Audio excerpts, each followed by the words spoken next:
Well, the EFF has opened a case of assault and sexual assault against National Assembly Speaker Nosiviwe Mapisa-Nqakula. This, of course, follows the chaos and disruptions during the sitting on Thursday and Friday, where some of the EFF members were thrown out of chambers. The EFF refused to be addressed by President Cyril Ramaphosa during the debate on the presidency's budget vote. The party believes Ramaphosa shouldn't be allowed to continue with any presidential duties, while the police are investigating the theft of foreign currency from his Phala Phala farm in Limpopo. Mapisa-Nqakula ordered their expulsion. 3 female MPs were among those that were thrown out. Now, joining us to discuss this further is EFF National Spokesperson Sinawo Tambo. Sinawo, thank you so much for your time and thank you for joining us. We all, of course, witnessed those chaotic scenes in Parliament both on Wednesday and Thursday and, of course, Friday as well, rather. But we also saw the violent removal of EFF members. Just talk to us about the addition to those charges, the sexual assault charges also being laid against the National Assembly Speaker. No, thank you very much, because we didn't only witness the violence against members of parliament, we were part and parcel of the victims, of the people who were beaten up by the so-called parliamentary security services under the instruction of Mapisa-Nqakula, who is singing for her supper and trying to audition for the favor of Cyril Ramaphosa in the same way Balekambete did, and we know it will end in shame for her. So on Thursday and Friday, members of parliament called order that we refuse to be addressed by someone who has an investigation against him for contravening the Combating of Prevention of Organized Crime Act, contravening the Combating of Corrupt Activities Act, because we are of the firm belief that Cyril Ramaphosa has laundered foreign currency here in South Africa. He abducted and human trafficked people from Namibia to South Africa to torture them on his flat glass known as Phala Phala farm, and he went on to bribe these people in order to conceal his crimes. So that is why members of the EFF took a principled decision in the same way we did during the term of Jacob Zuma to say we cannot be addressed by someone who has broken his oath of office in the way that Ramaphosa has in terms of abiding by the laws of the land and the Constitution and protecting South Africa. So that is the principal reason why we are saying that Cyril Ramaphosa must abdicate his presidential duties. Instead of doing this, he has employed the tactics of using the speaker to assault members of parliament, mute them on a virtual platform to ensure that he's not held accountable. And the most grave thing that happened now is that men were barging into the National Assembly, which is constituted by democratically elected people, and assaulting and sexually assaulting women. Women were touched in private parts, beaten up by men, escorted from the National Assembly. And we think this is a grave undermining of our democracy and undermining of the people who voted for these members of parliament. And we have proceeded to open a case against Mapisa-Nqakula herself and her parliamentary security services staff of assault with intent to cause grievous bodily harm and, of course, sexual assault. And we will ensure that this case is followed up because there's a tendency of not prosecuting people in power simply because they control law enforcement agencies. So we will apply a lot of pressure to ensure that this investigation is done and that the charges are ensured that they are leveled properly against Mapisa-Nqakula, and failure to do so, we will pursue private prosecution because these people cannot be allowed to run South Africa like a dictatorship. Right. Of course, as a channel, we will continue to closely monitor developments out of that criminal complaint. But let's talk about your criticism of Mapisa-Nqakula. You have drawn parallels between her and the former Speaker of Parliament, Red Berets, the idea that there's this brute force being utilized within parliamentary chambers to regain some semblance of control. In your understanding of parliamentary processes and democratic processes, how should the Speaker have handled the disruptions that we saw at the hands of your organization? Look, first and foremost, the Speaker of the National Assembly must not be characterized by partisanship or impatience. And that is what speakers of the National Assembly have been characterized by in previous years. So they're extremely partisan. They do not allow other members of parliament to speak and finish their points. And they are very quick to eject those who try and hold the president accountable because they think a president is some sacrosanct or angel that should not ever be questioned or criticized or interrogated robustly. That is the first point. But secondly, there is no limitation, if one reads the rules of the National Assembly and Parliament, on points of order. A point of order can be raised in any sitting, in any context, and it must be entertained, because that's what our democracy is about. People did not elect us to go there and allow the president to speak freely with no disruption. No.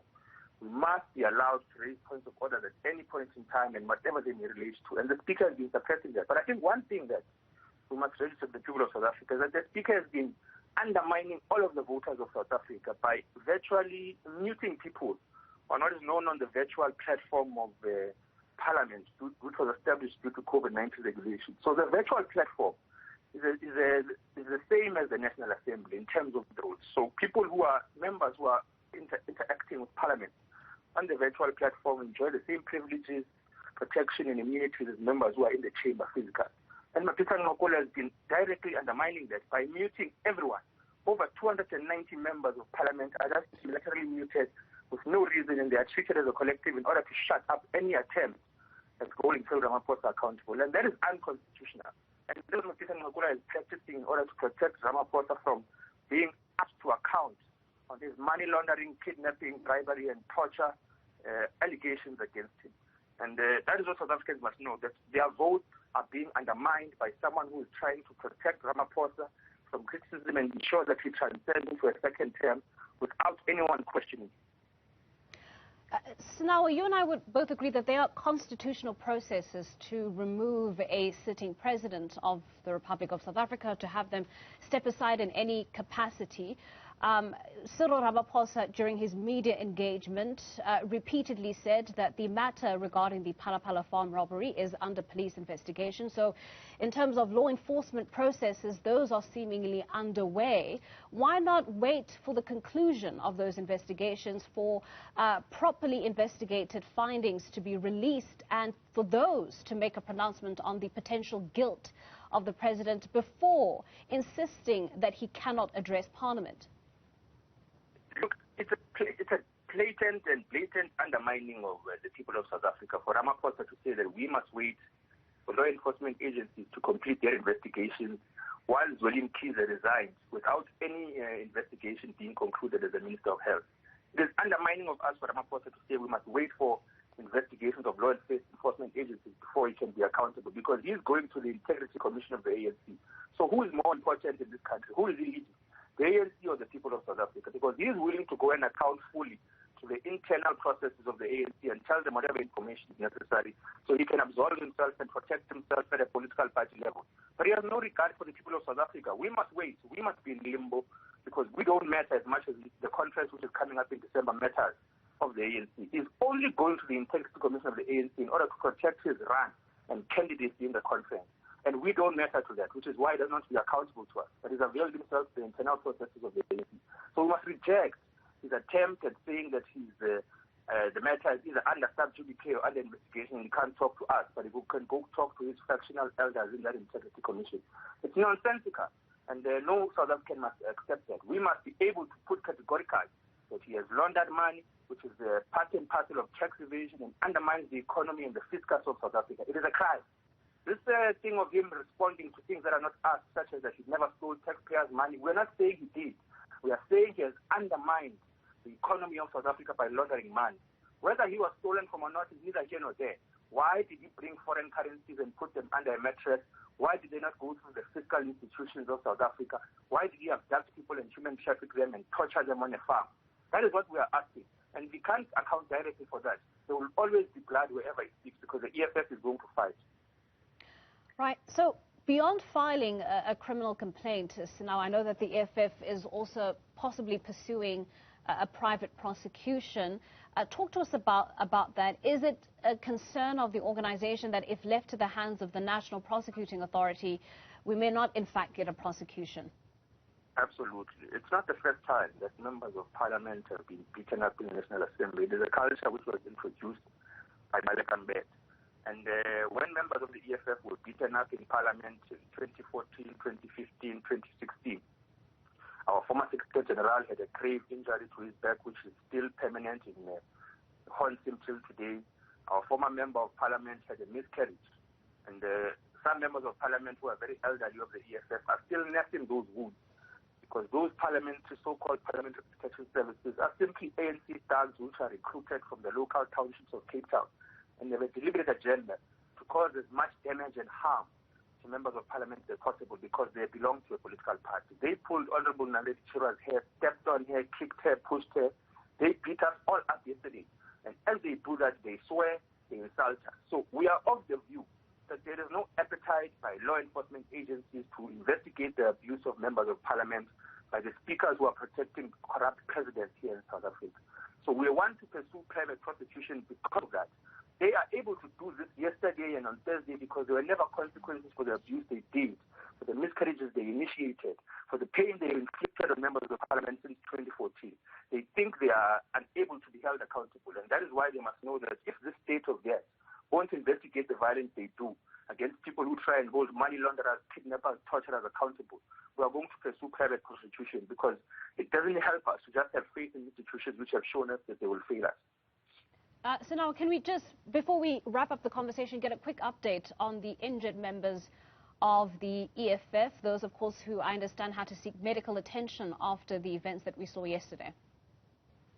Members are seeking medical attention. They initially tried to go to the clinic which was established in Parliament, which was not helpful at all.